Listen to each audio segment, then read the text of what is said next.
As you can tell, I'm out here in a t-shirt now. The snow video that I released was a week ago. So if you ever wondered what it was like to live in the Midwest, particularly in Indiana where I'm at, we had 14 inches of snow a week ago, and today I'm out here in shorts and a t-shirt, and it's 60. I think it's 59, 60, 61 degrees, something like that outside. So yeah, within 7 days. I went from, I think it was even colder than that yet last Monday or so. It was like 0. So it's come up 60 degrees in 7 days. All the snow's almost gone. So it'll get cold again. It'll snow in like April. And then it'll be 100 in May. So it's pretty cool. What is going on, everybody? This is episode whatever the hell it is of showing you my junk projects and stuff that's in my cabinet, some of which I finish and then break and never fix, or some of which I never finish, or whatever. So to start off with today, this is my I call it my air ride truck. It's basically on servos, things do that stuff, but it's all custom. Well, I guess it's not all custom built, but it's pretty custom built. So to start off with, T-Max body, just a Chevy Blazer from Proline.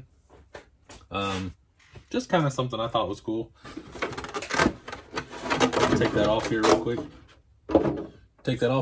And there we go.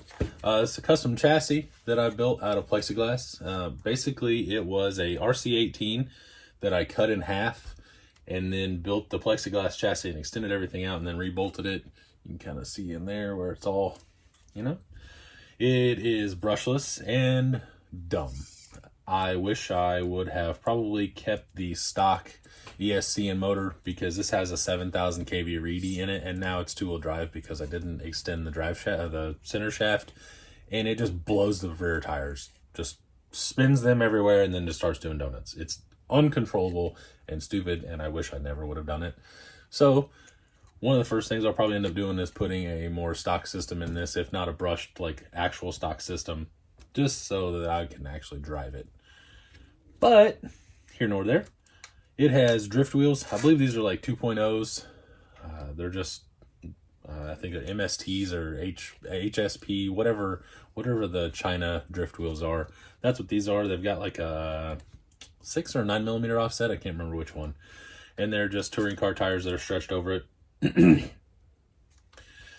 The car itself is pretty much stock. It does have aluminum steering. Has an aluminum steering upgrade. I don't remember if this was like a team edition or not.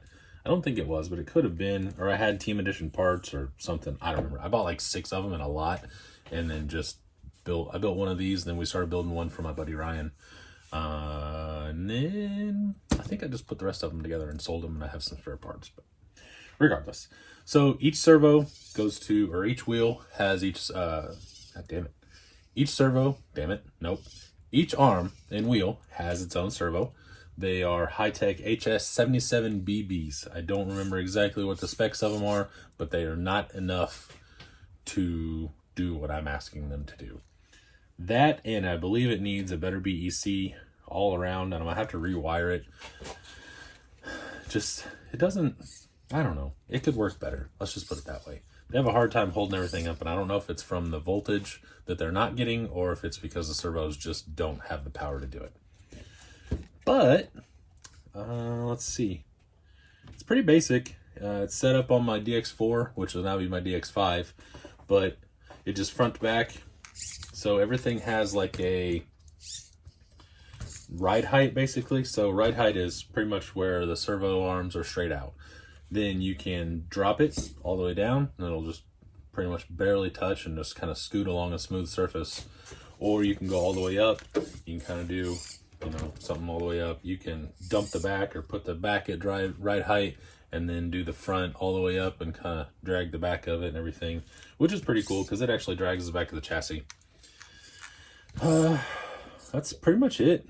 The reason that this just kind of sits is because all the servo wiring and everything, and needing a BEC, I need to redo some of that. And like I said, it's just not fun to play with because it barely moves. So it's got such a high kV that it's not real smooth at the bottom at like low throttle, and it's geared, I think it's geared all the way down as low as it'll go. So it's just real chunky. There's a do do do do do do do when it takes off, and you can barely get the thing to move when it does that. And then if you give it any more throttle, it just starts spinning. So that's not really all that fun. So that's kind of why I don't mess with it.